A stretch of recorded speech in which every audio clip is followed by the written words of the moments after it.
कसे आहात विद्यार्थी मित्रमैत्रिणींनो आणि कशी चालली आहे तुमची आत्ताची सुट्टी?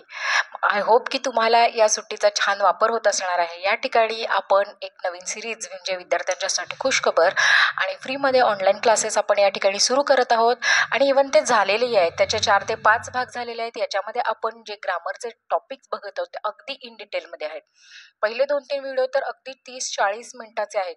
तुम्ही ते जाऊन बघितलं तर तुमच्या लक्षात येईल की त्याच्यामध्ये किती डिटेलमध्ये या ठिकाणी काय केलेलं आहे त्या टॉपिकबद्दल सांगितलेले. म्हणजे त्याचे सगळे जे काही अपवाद आहेत ते या ठिकाणी कव्हर करण्याचा मी प्रयत्न केलेला आहे. आणि हे ग्रामरचे जे काही टॉपिक आहेत ते अगदी 4थी पासून म्हणजे अगदी बेसिक लेवलपासून ते ॲडव्हान्स लेवलपर्यंत प्रत्येकाला उपयोगी पडणार आहे. म्हणजे 4थी पासून 12वी ग्रॅज्युएशन आणि पुन्हा स्पर्धा परीक्षा जे देणार आहेत, मग त्यामध्ये टेट असेल, TET असेल, MPSC, UPSC या सगळ्या स्पर्धा परीक्षांसाठी अगदी उपयोगी पडणारं म्हणजे अगदी कुठलीही स्पर्धा परीक्षा जर तुम्ही देत असाल तर तिथंही ग्रामरचे हे बेसिक क्वेश्चन कसे विचारले जातात आणि ते कोणत्या पद्धतीने कव्हर करायचे आहेत ह्या संदर्भामध्ये आपण ही एक सिरीज सुरू केलेली आहे. चॅनलवरती नवीन असाल तर प्लीज पहिले जाऊन ते व्हिडिओ बघा, सबस्क्राईब करून ठेवा जेणेकरून अशा पद्धतीचे ग्रामरचे जे काही नवीन व्हिडिओ अपलोड होतील त्याचं नोटिफिकेशन तुम्हाला वेळोवेळी मिळत राहतील. त्याचबरोबर या ठिकाणी आपण जी ग्रामरची सिरीज सुरू केलेली आहे त्यामध्ये जर समजा तुम्हाला काही शंका असेल, तुम्हाला काही अडचण असेल तर जरूर त्याबद्दल मला कमेंट करून सांगा. जर काही अडचण असेल किंवा नवीन कुठला टॉपिक घ्यायचा असेल तर तोही आपण या ठिकाणी काय करतोय लवकरच सुरू करतो. त्याचबरोबर माझ्या एका मैत्रिणीनं, माझ्या एका बहिणीनं मला या ठिकाणी एक मेसेजही केलेला होता की तिला इंग्रजी बोलायची खूप इच्छा आहे आणि तोही आपण क्लास या ठिकाणी लवकरच तोही कोर्स या ठिकाणी लॉन्च करतो आणि काळजी करू नका, तोही फ्री असणार आहे. आणि त्यामुळे या ठिकाणी जर तुम्हाला याचा फायदा घ्यायचा असेल तर आत्ताच चॅनलला सबस्क्राईब करून ठेवा. त्याचबरोबर लवकरच आपण या ठिकाणी NMMS असेल, स्कॉलरशिप असेल किंवा छोट्या मुलांच्या ज्या स्पर्धा परीक्षा असतात त्या सगळ्या स्पर्धा परीक्षांचे PDF जे काही आहेत ते PDF बुक जे काही आहेत ते आपण अगदी मिनिमम किमतीमध्ये या ठिकाणी विद्यार्थ्यांसाठी लॉन्च करणार आहोत. त्याचबरोबर त्याच्यामध्ये प्रश्नपत्रिकेची सिरीजसुद्धा असणार आहे. मिनिमम म्हणजे अगदी मिनिमम तुम्हाला 100 नव्हे 50 रुपयाच्या आत ते उपलब्ध कसे करून देता येईल याचा प्रयत्नही सुरू आहे आणि लवकरच तेही लॉन्च होईल. म्हणून सांगते की चॅनलवरती अपडेट राहण्यासाठी प्लीज चॅनलला सबस्क्राईब करून ठेवा जेणेकरून येणारी पोस्ट असेल किंवा येणारं नोटिफिकेशन असेल ते सगळ्यात आधी तुम्हाला मिळेल. चला तर मग आपण सुरू करूयात आपल्या ग्रामरच्या आजच्या भागाला. आता या ठिकाणी मला वाटतं मी सगळ्यात जो पहिला टॉपिक घेतलेला होता अगदी सुरुवातीला त्यामध्ये ना मी तुम्हाला पार्ट ऑफ सेंटेन्स शिकवलेले होते. Yes plus HV plus V plus O या पद्धतीने, हो की नाही? मग आज आपण सगळ्यात इंटरेस्टिंग टॉपिक शिकणार आहोत. विद्यार्थ्यांना असं वाटतं की काही नाही आहे, फक्त क्वेश्चन टॅग म्हणजे वाक्य आहे असं लिहायचं आणखीन मग पुढची जी काही प्रोसेस आहे ती खूप सोपी असते.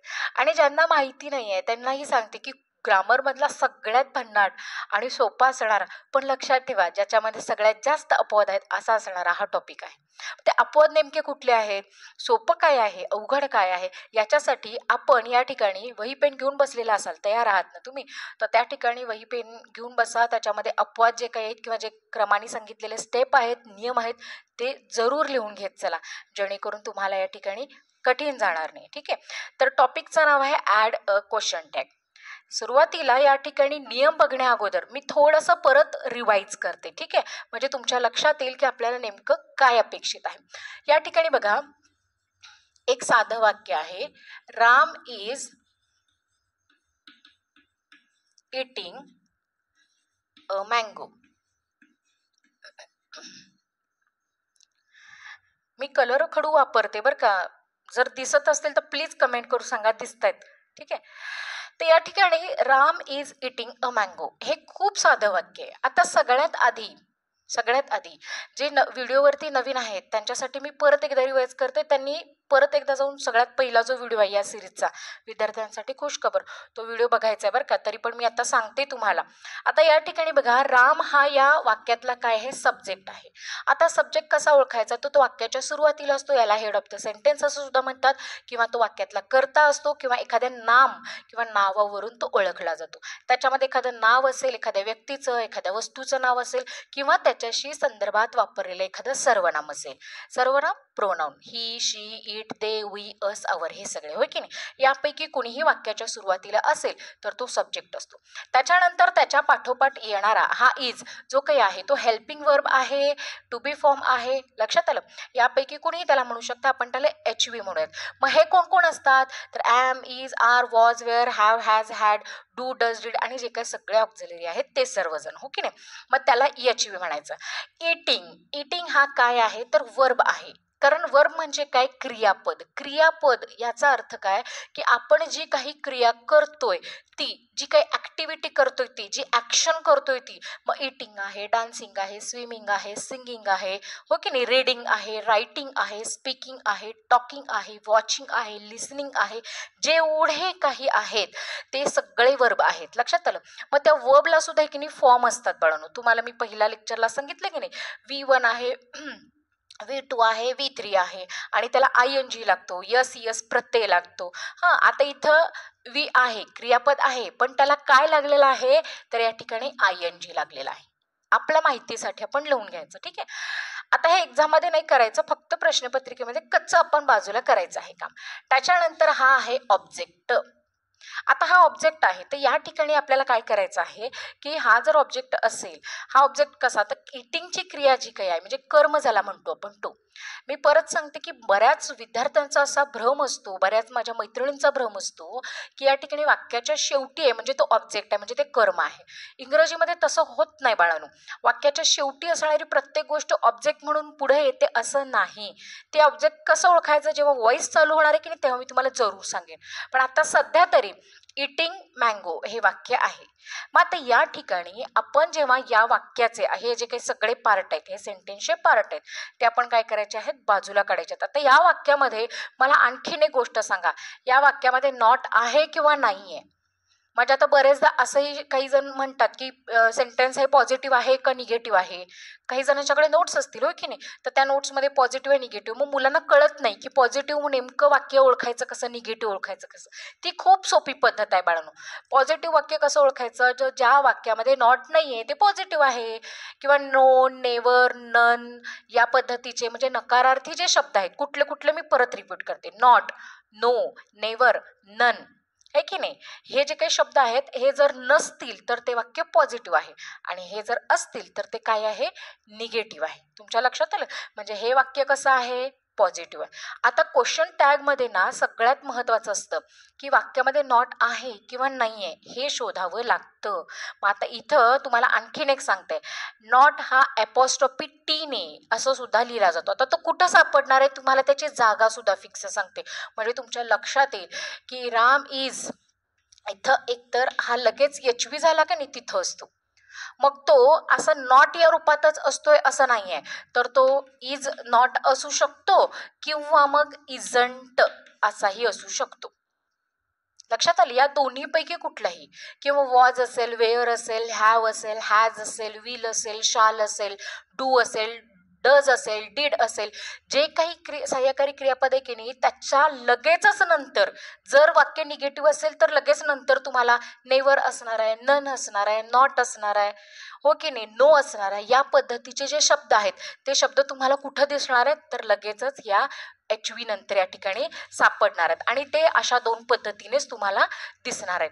मग आता या ठिकाणी आपण बघूयात की ह्या वाक्याचं आपल्याला जेव्हा टॅग करायचं असतं तेव्हा काय करायचं आहे. पहिला नियम लिहून घ्या. सगळ्यात पहिला नियम काय आहे की वाक्य आहे असे लिहून घेणे. हो, पहिला नियम हाच आहे, वाक्य आहे असं लिहून घ्या. कितीही मोठं वाक्य असू दे, आहे असं लिहून घ्यायचं ते आहे असंच लिहून घ्यावं लागणार आहे तुम्हाला. लक्षात आलं. त्याच्यामध्ये कुठल्याही पद्धतीचा शॉर्टकट नाही आहे तुम्हाला. म्हणून म्हणते की क्वेश्चन टॅग जो आहे तो खूप सोपा आहे, पण तसा बघायला गेला तर त्याच्यामध्ये काही गोष्टी, काही नियम आहेत आणि ते पाळावे लागतात. पहिला नियम काय आहे, वाक्य आहे असं लिहून घ्यायचं. लिहून घ्या.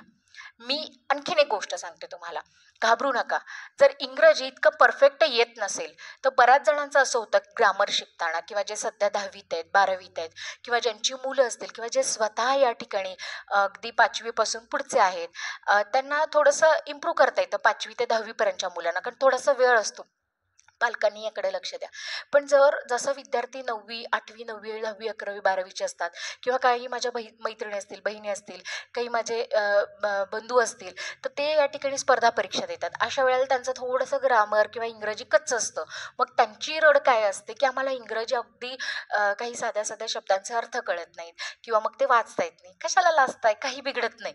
वाचायला येणं किंवा त्याचा अर्थ लावायला येणं याच्यावरती आपल्याला काही PhD वगैरे करायची नाही आहे. पण तरीसुद्धा या ठिकाणी ग्रामर हे कधी परफेक्ट होतं, जेव्हा तुम्हाला तो ग्रामरचा पर्टिक्युलर टॉपिक किंवा ते जे वाक्य आहे ते कसं सोडवायचं हे याचे नियम जर तुम्हाला समजले ना, तर मग तुम्ही कुठेही अडत नाही. म्हणून मी म्हटलं की इथं तुम्हाला फार लॉजिक लावायची गरज नाही. कोण कुठे आहे, कुणाची जागा कशानंतर आहे, त्याचं स्वरूप काय आहे, हे जरी समजलं तरी खूप आहे. मग त्याचे अर्थ किंवा त्याचा उच्चार जरी तुमचा जमत असेल नसेल, काहीही कुणीही ते रेकॉर्ड करून रेडिओवरती वाजवणार नाहीये. त्याच्यामुळं कमी जास्त झालं, उच्चारामध्ये मागं पुढं झालं तरीही बिघडत नाही. फक्त तुम्हाला हे समजणं महत्त्वाचं आहे, कारण एक्झाममध्ये तुम्ही परफॉर्म करताय. लक्षात आलं?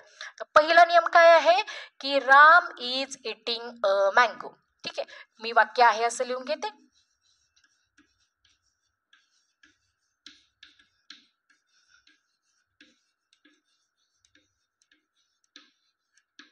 घेतलं. दुसरा नियम, वाक्य पूर्ण झाल्यानंतर म्हणजे वाक्य आहे असं लिहून घेतल्यानंतर त्या ठिकाणी काय करायचं, स्वल्पविराम म्हणजे कॉमा द्यायचा आहे. होय, मागं पुढं काही विचार करत बसायचा नाहीये. वाक्य वाचायचं आहे, लिहून घ्यायचं आहे आणि स्वल्पविराम द्यायचा आहे.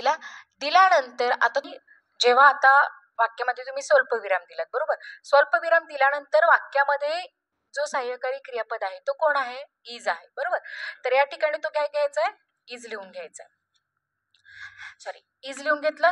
इज लिहून घेतल्यानंतर वाक्यामध्ये तुम्हाला या ठिकाणी नॉट, नेवर, नन यासारखे कुठले शब्द दिसत आहेत का, नाही. याचा अर्थ हे वाक्य कशाचं आहे, तर हे वाक्य आहे पॉझिटिव्ह. मग आता त्याला निगेटिव्ह मध्ये कन्वर्ट करायचं. कसं करायचं, इजंट ॲपॉस्ट्रोफी टीच लिहायचं आहे, इज नॉट असं लिहायचं नाही. हा नियमही लक्षात घ्या. तो लिहिल्यानंतर वाक्यातला कर्ता कोण आहे, राम आहे. तुम्ही राम आहे असं लिहू शकता किंवा त्याच्याऐवजी तुम्ही ही लिहू शकता आणि न विसरता प्रश्नचिन्ह द्यायचं. लक्षात आलं? पहिला नियम काय आहे, की वाक्य आहे असं लिहून घ्यायचं. ठीक आहे. त्याच्यानंतर दुसरा नियम काय आहे, की स्वल्पविराम द्यायचा म्हणजे कॉमा द्यायचा. त्याच्यानंतर तिसरा नियम काय आहे, की वाक्यातला जो सहाय्यकारी क्रियापद आहे म्हणजे हेल्पिंग वर्ब आहे तो लिहून घ्यायचा.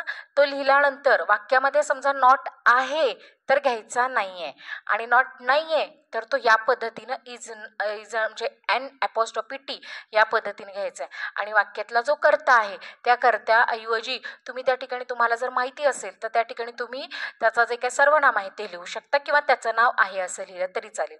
आता आणखीन एक शंका असेल, समजा या ठिकाणी किरण आहे, बरोबर, श्यामल आहे, अशी मुलींची एकत्र नावं असतात, जी मुलांची पण असतात आणि ती मुलींची सुद्धा असतात. अशा वेळेला त्या ठिकाणी तुम्ही आहे असं किरण किंवा श्यामल असं लिहिलं तरी सुद्धा चालू शकेल. लक्षात आलं? आणि त्याच्यानंतर प्रश्न न विसरता या ठिकाणी काय करायचं, प्रश्नचिन्ह द्यायचं आहे. समजलं? हे अगदी सोपं आणि साधं वाक्य आहे. ठीक आहे. आता या ठिकाणी आपण पुढचं एक वाक्य बघूयात. She was not drive a car. पहिला नियम काय आहे, वाक्य आहे असे लिहून घ्या. She was not drive a car. ठीक आहे. दुसरा नियम काय आहे, या ठिकाणी कॉमा द्यायचा. तिसरा नियम काय आहे, की वाक्यामधला जो सहाय्यकारी क्रियापद आहे HV आहे तो या ठिकाणी शोधायचा आहे. तो लिहिला. आता या ठिकाणी वाक्यामध्ये नेवर, नो, नॉट असं काही आहेत का शब्द, आहेत, तर ते घ्यायचे नाहीयेत का, तिथं आहेत म्हणजे आहेत तर घ्यायचं नाहीये आणि नाहीये तर मग तो आपल्याला घ्यायचा आहे. आणि तो घेत असताना पण एन ॲपॉस्ट्रोफी टी या पद्धतीने घ्यायचं. वॉज शी आणि क्वेश्चन मार्क द्यायचा. लक्षात आलं? या पद्धतीने. त्याच्यानंतर आणखीन एक वाक्य बघा.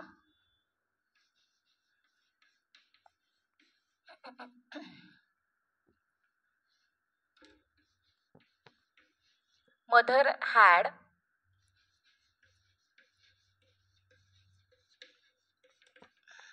Made a cake. आता ह्या वाक्यामध्ये हे वाक्य सुद्धा कसं करायचं आहे, वाक्य आहे असं लक्षात घ्या की जेव्हा एक्झाममध्ये हे वाक्य येतं त्यातल्या त्यात बोर्डाच्या परीक्षेला सामोरे जाणारे, स्पर्धा परीक्षेला तोंड देणारे विद्यार्थ्यांनी किंवा कुठल्याही परीक्षेमध्ये जेव्हा हे वाक्य करायला सांगितलं जातं तेव्हा बऱ्याचदा बरेच शिक्षक सुचवतात म्हणा किंवा बऱ्याच विद्यार्थीसुद्धा प्रॅक्टिस करताना या ठिकाणी डायरेक्ट या ठिकाणी त्याचं जे काही प्रोसिजर होतं म्हणजे हा जो भाग आहे हा लिहितात आणि रिकामवतात, पण ते तसं करायचं नाही आहे. नियम म्हणजे नियमानुसारच जायचं आहे. वाक्य आहे तसं लिहून घ्यायचं आहे.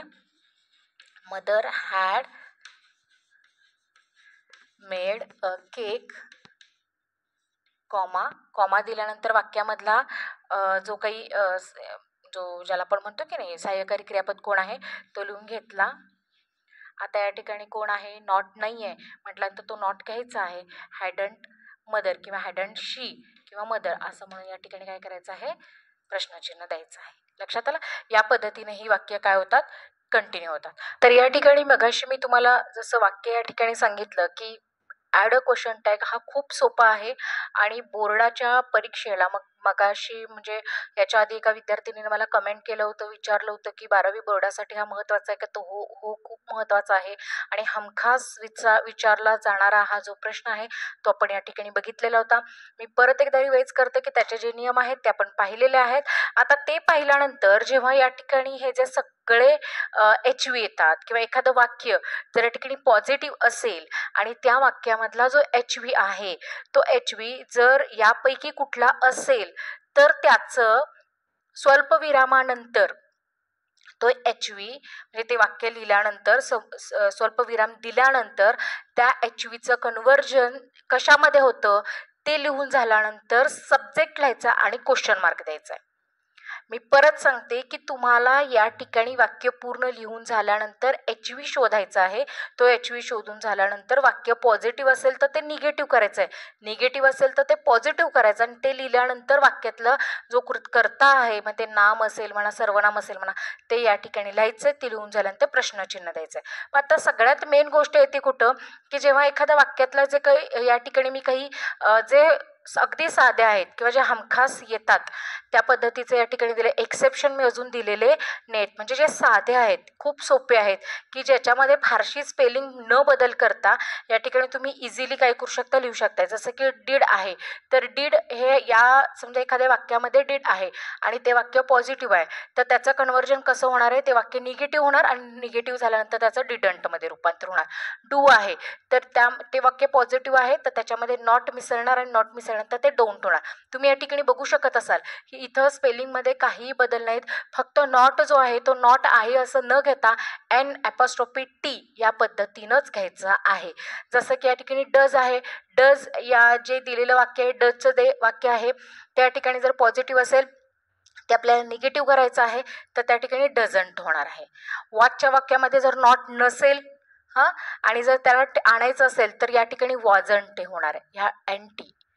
वेअरच्या वाक्यामध्ये नॉट नसेल तर तो घ्यायचा आहे, तो घेतल्यानंतर तो कसा दिसणार आहे, वेअरंट होणार आहे. आर आहे, इज आहे, आर असेल तर नॉट घ्यायचं आहे, आरंट होणार आहे. इज असेल तर इजंट होणार आहे. शूड आहे तर शुडंट होणार आहे. वूड आहे तर वुडंट होणार आहे. हॅव आहे तर हॅवंट होणार आहे. हॅज आहे तर हॅजंट होणार आहे. हॅड आहे तर हॅडंट होणार आहे. कॅन आहे तर कांट होणार आहे. कुड आहे तर कुडंट होणार आहे. मे आहे तर मेंट होणार आहे. माईट आहे तर माइंट होणार आहे आणि मस्ट आहे तर मस्टंट होणार आहे. लक्षात आलं. या पद्धतीनं म्हणजे ज्याच्यामध्ये ज्या HVला NT लावल्यानंतर फारसं काहीही बिघडत नाही अशा पद्धतीचे जे काही वर्ब आहेत किंवा अशा पद्धतीचे जे काही टॅग आहेत ते मी तुम्हाला या ठिकाणी दिलेले आहेत. म्हणजे आता आपण या ठिकाणी काय करायचं आहे, अपवाद बघायचा आहे. जसं आता तुम्ही यामध्ये बघत असाल, तुम्ही इथं इज घेतलंय, आर घेतलंय पण ॲम घेतलेला नाही आहे किंवा शाल आणि विल मी काढलेला आहे, मिस केलेला आहे. तर अशा वेळेस शाल विल असताना ॲम असताना नेमकं काय करायचं आहे किंवा ज्या वाक्यामध्ये या ठिकाणी तुम्हाला हेल्पिंग वर्बच नाही आहे आणि तेच वाक्य जर तुम्हाला या ठिकाणी टॅग करा असं सांगितलं तर ते वाक्य तुम्ही नेमकं कसं कराल तर ते आपण या ठिकाणी बघूयात. ठीक आहे. किंवा एखादं आज्ञार्थी वाक्य आलं की open the door, close the window, हे जे आहेत मग याच्यामध्ये करता पण नाही आहे किंवा मग या ठिकाणी ज्याला आपण म्हणतो ना की हेल्पिंग वर्ब सुद्धा नाही आहे, फक्त ओपन द डोअर, म्हणजे फक्त क्रियापद आणि कर्म या दोनच गोष्टी आहेत. असं असताना नेमकं काय बदल करायचा आहे ते पण आपण या ठिकाणी बघूयात. म्हणून म्हणते की व्हिडिओ शेवटपर्यंत बघा. हे आता या ठिकाणी एक वाक्य आहे ज्या वाक्यामध्ये ॲम आहे. I am not write a letter. हे जे वाक्य आहे हे वाक्य पॉझिटिव्ह आहे का निगेटिव्ह आहे? ऑब्व्हियसली मी मगाशी सांगितल्याप्रमाणे या वाक्यामध्ये नॉट दिसतोय किंवा निगेटिव्ह वर्ड जे काय आहेत, नो, नेवर, नन, नॉट यापैकी हा एक वर्ड आहे, त्याच्यामुळे हे वाक्य काय आहे, निगेटिव्ह आहे. मग आता याला काय बनवायचं, टॅग बनवत असताना आपल्याला तो कशात करायचा आहे, पॉझिटिव्ह. लक्षात ठेवा, पॉझिटिव्ह असेल तर निगेटिव्ह करायचं, निगेटिव्ह असेल तर पॉझिटिव्ह करायचं. मग नियम काय सांगतोय आपल्याला की वाक्य आहे असं लिहून घ्या. I am not write a letter. ठीक आहे. झाल्यानंतर दुसरा नियम काय आहे, स्वल्पविराम द्या, कॉमा द्या. कॉमा लिहिल्यानंतर वाक्यामधला जो सहाय्यकारी क्रियापद आहे ज्याला आपण एचव्ही म्हणतो तो लिहून घ्यायचा आहे, ॲम. बरोबर आहे. आता या ठिकाणी वाक्यामध्ये ॲम घेतला लिहून. आता हे वाक्य कशाचं आहे, निगेटिव्ह आहे. मग इथं नॉट घ्यायची काही गरज आहे का, नाही घ्यायची. मग आता घ्यायचं नाही म्हटल्यानंतर ॲम लिहायचं आणि करता जो काही आहे तो लिहून प्रश्नचिन्ह देऊन रिकामं व्हायचं. पण जर समजा हे वाक्यच या वाक्यामध्ये जर नॉट नसतं, समजा या ठिकाणी नॉट नाही आहे अशी परिस्थिती आहे, मग हे वाक्य कसं असतं, I am write a letter असं वाक्य आहे. तर मग ते काय करणार तुम्ही, कसं लिहिणार, तर या ठिकाणी ती पद्धत सांगते तुम्हाला. I am write a letter. हो की नाही, वाक्य आहे असं लिहिल्यानंतर कॉमा दिला, लिहिलं. मग आता इथं आपण नेहमीसारखं काय करतो, वाक्यातला एचव्ही कोण आहे तो शोधायचा. हा एचव्ही आहे, ॲम आहे, हो की नाही. मग आता तो शोधल्यानंतर या ठिकाणी तो लिहून घेतला आणि आपण नियम काय ठरवलेला आहे, आता इथं वाक्य पॉझिटिव्ह आहे तर ते निगेटिव्ह करायचं, निगेटिव्ह असेल तर ते पॉझिटिव्ह करायचं. म्हणजे वाक्यामध्ये नॉट नाही आहे तर घ्यायचं आहे तर तो टाळायचा आहे. मग आता इथं नाही आहे मग ते घ्यायचं आहे म्हटल्यानंतर मॅडमनी सांगितलेला एन एपोस्ट्रोफी टी घ्या आणि करता लिहून या ठिकाणी प्रश्नचिन्ह द्या. पण ॲमंट नावाचा हेल्पिंग वर्ब कुठे एक्झिस्टच करत नाही किंवा तो ग्रॅमॅटिकली सपशेल चुकीचा आहे. अशा वेळेला या ठिकाणी ॲमंट येत नाही. ॲमचं जे काही वाक्य आहे बाळांनो, त्या ॲमच्या वाक्यामध्ये या ठिकाणी जेव्हा ते ॲमचं वाक्य पॉझिटिव्ह असतं, म्हणजे ॲमच्या वाक्यामध्ये नॉट नसतो, तेव्हा काय करायचं, वाक्य आहे असं लिहायचं आहे, स्वल्पविराम द्यायचं आहे, दिल्यानंतर डायरेक्ट या ठिकाणी काय लिहायचं आहे, आरंट. काय लिहायचं आहे, आरंट. हे खूप महत्वाचं आहे बाळांनो, लक्षात घ्या. जेव्हा आयच्या वाक्यामध्ये या ठिकाणी आय एमच्या वाक्यामध्ये नॉट नसेल आणि त्याचं टॅग करा म्हणून आलं तर वाक्य आहे असं लिहिल्यानंतर स्वल्पविराम दिल्यानंतर आपण नेहमीप्रमाणे एचव्ही शोधत बसतो. तर एचव्ही इथं नाही शोधायचा आहे, इथं आरंट आय क्वेश्चन मार्क देऊन रिकामं व्हायचं आहे. लक्षात आलं, ही एक खूप सोपी पद्धत आहे. आता जसं आय एमचं आहे तसं या ठिकाणी आय विलचं किंवा शालचं सुद्धा तेच होतं, फक्त थोडीशी स्पेलिंग बदलते. इथं कसं आहे, ॲमंट येतच नाही त्याच्यामुळे अरंट आपण घेतलं, पण तिथं शाल किंवा विलचं नॉट असेल तर स्पेलिंगमध्ये नेमकी काय थोडीशी बदल होतात किंवा काय चेंजेस होतात ते आपण बघूया. तर या ठिकाणी शालचं वाक्य समजा, या ठिकाणी आय शाल प्ले क्रिकेट हे वाक्य आहे. नियम काय आहे, वाक्य आहे असं लिहून घ्या. आय शाल प्ले क्रिकेट. हो की नाही, लिहिल्यानंतर कॉमा द्या. कॉमा दिल्यानंतर या वाक्यातला एचव्ही कोण आहे, हा शाल आहे, बरोबर. मग आता तो या ठिकाणी लिहून घेतला. वाक्यात मग नॉट आहे का, नाहीये, तो नॉट घ्यायचा आहे. शालंट आय क्वेश्चन मार्क. मग शालंट आय जे काही आहे असं कुठलंही या ठिकाणी हेल्पिंग वर्ब तयार होत नाही. त्याच्याऐवजी आपल्याला काय करायचं, SHAN apostrophe T, shunt I. लक्षात आलं. आता सेम विलचं सुद्धा त्याच पद्धतीने आहे. आता विलच्या वाक्यामध्ये बघा, I will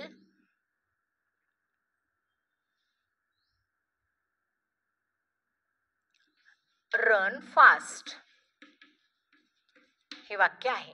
I will run fast. आता या वाक्याचं टॅग करत असताना पहिला नियम काय आहे, वाक्य आहे असं लिहून घ्या. I will run fast, comma द्यायचा हा दुसरा नियम आहे. आता या वाक्यामधला जो सहाय्यकारी क्रियापद आहे की नाही विल, तो लिहून घेतला. नॉट आहे नाहीये तो घ्यायचा आहे, है की नाही, असता तर आपण घेतला नसता. विल आहे, विल एन टी ॲपोस्ट्रॉफी टी आणि आय क्वेश्चन मार्क. चुकीचं आहे. विलंट नावाचा सुद्धा या ठिकाणी कुठलाही हेल्पिंग वर्ब नाही आहे. त्याच्याऐवजी काय वापरायचं आहे, वोंट वापरायचं आहे. वोंट आहे. आणि समजा या ठिकाणी विलच्या वाक्यामध्ये इथं नॉट असतं, I will not run fast असं असतं, तर मग हे वाक्य काय झालं असतं, I will not run fast comma. आता इथं विल नॉट आहे ऑलरेडी म्हटल्यानंतर विल आय क्वेश्चन मार्क. मग काय बदल होत नाही. कधी, जेव्हा नॉट असेल तेव्हा विल आहे असा राहतो. शालच्या वाक्यात पण सेम तसं, ॲमच्या वाक्यात पण सेम तसं. ॲमच्या वाक्यात नॉट आहे तर ॲम आय येणार आहे. शालच्या वाक्यात पण शालमध्ये नॉट आहे तर शाल आय किंवा शाल जे काही ज्याला आपण म्हणतो करता आहे तो आहे असा येणार आहे. विलच्या वाक्यात पण सेम. म्हणजे या वाक्यांमध्ये की नॉट असेल तर काही बदल होत नाहीत, पण जर नॉट नसेल तर मग यांच्या स्पेलिंग्स बदलतात आणि त्यांची थोडंसं त्याच्यामध्ये ट्विस्ट येतं, चेंजेस होतात. लक्षात आलं. समजा आता ज्या वाक्यामध्ये या ठिकाणी सहाय्यकारी क्रियापदच नाही आहे, समजा असं आहे, शी प्लेड खो खो. शी प्लेड खो खो. आता या हे जे वाक्य आहे हे वाक्य टॅग करण्यासाठी आलं. आपण काही करायचं नाही, याच्यामध्ये नेहमीप्रमाणे रूल काय आहे, वाक्य आहे असं लिहून घ्या. वाक्य आहे असं लिहून घेतलं, शी प्लेड खो खो, कॉमा दिला. दिल्यानंतर आता सहाय्यकारी क्रियापद हेल्पिंग वर्ब कुठला आहे या ठिकाणी तो आपल्याला लिहून घ्यायचा आहे. पण अरेच्या इथं तर हेल्पिंग वर्बच नाही आहे. मग अशा वेळेला या ठिकाणी तुम्हाला मदत कशाची होते, तर याची होते वर्बची. म्हणून वर्ब शोधता यायला पाहिजे. ॲक्टिव्हिटी, ॲक्शन वर्ड ज्याला आपण म्हणतो तो असतो या ठिकाणी वर्ब असतो. मग आता एक लक्षात घ्या, या ठिकाणी सगळ्यात महत्त्वाची गोष्ट आहे, जर समजा क्रियापदाचं पहिलं रूप असेल तर या ठिकाणी डू वापरायचं आहे. जर दुसरं असेल किंवा मग तिसरं असेल तर या ठिकाणी डीड वापरायचं आहे. किंवा जर त्याला या ठिकाणी यस किंवा इयस प्रत्यय लागला असेल तर त्या ठिकाणी डज वापरायचं आहे. लक्षात आलं. आता प्ले प्लेड प्लेड. आता या ठिकाणी तुमच्या लक्षात येत असेल बघा, क्रियापदाचं पहिलं रूप क्रियापदाचं दुसरं रूपही प्लेडचं आहे आणि तिसरं रूपही तेच आहे. मग तुम्ही म्हणाल मग मॅडम इथं डज लिहायचं का डीड लिहायचं.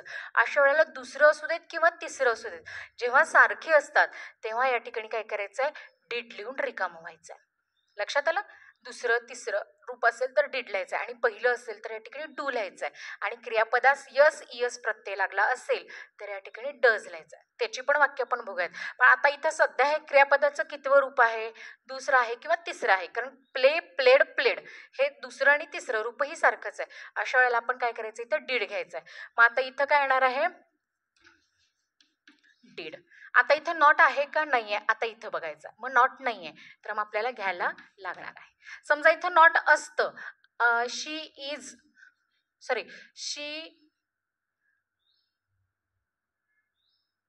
नॉट प्लेड खो खो असं असतं तर या ठिकाणी काय करावं लागलं असतं, काय करावं लागलं असतं आपल्याला, इथं घ्यायचं नाही आहे. मग आता इथं didn't she question mark.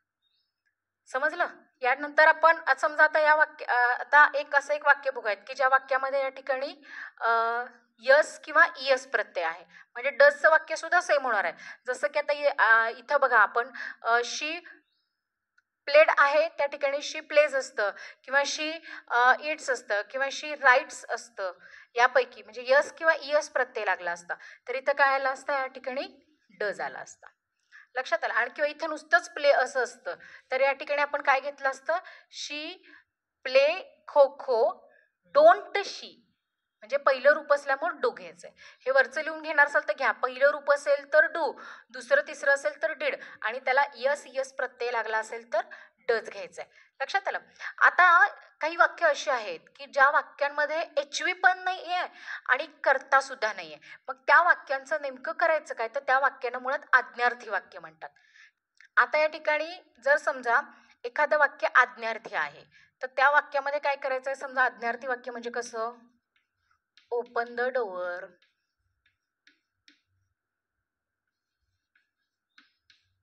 Right a letter, eat fast, ही वाक्य आहेत. आता या वाक्यांमध्ये सुरुवातीला करता आहे का, नाही आहे. Am is are was were have has had shall should किंवा जे काही असेल तर आता इथं या ठिकाणी पहिलं रूप दुसरं रूप ही पण काय भानगड नाही. तर घ्यायचं कसं, कारण करताच नाही आहे. अशा वेळेला खूप सोपं आहे. अशा वेळेला काय करायचं आहे, वाक्य आहे असं लिहून घ्यायचं आहे.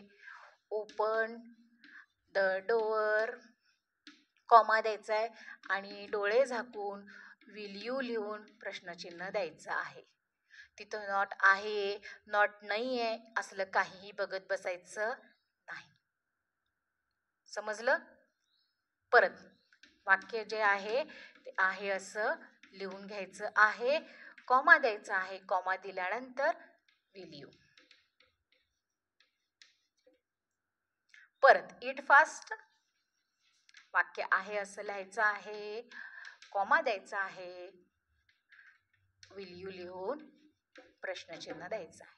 होय, हे तुम्ही बरोबर ऐकताय. हे सगळ्यात मोठं एक्सेप्शन आहे की जेव्हा आज्ञार्थी वाक्याचं या ठिकाणी टॅग करा असं विचारलं जातं, ते करत असताना या ठिकाणी वाक्यामध्ये हेल्पिंग वर्बही नसतो किंवा वाक्यामध्ये कर्ताही नसतो. अशा वेळेला ते वाक्य आहे असं लिहायचं आहे, स्वल्पविराम द्यायचा आहे आणि विल यू लिहून रिकामं व्हायचं आहे.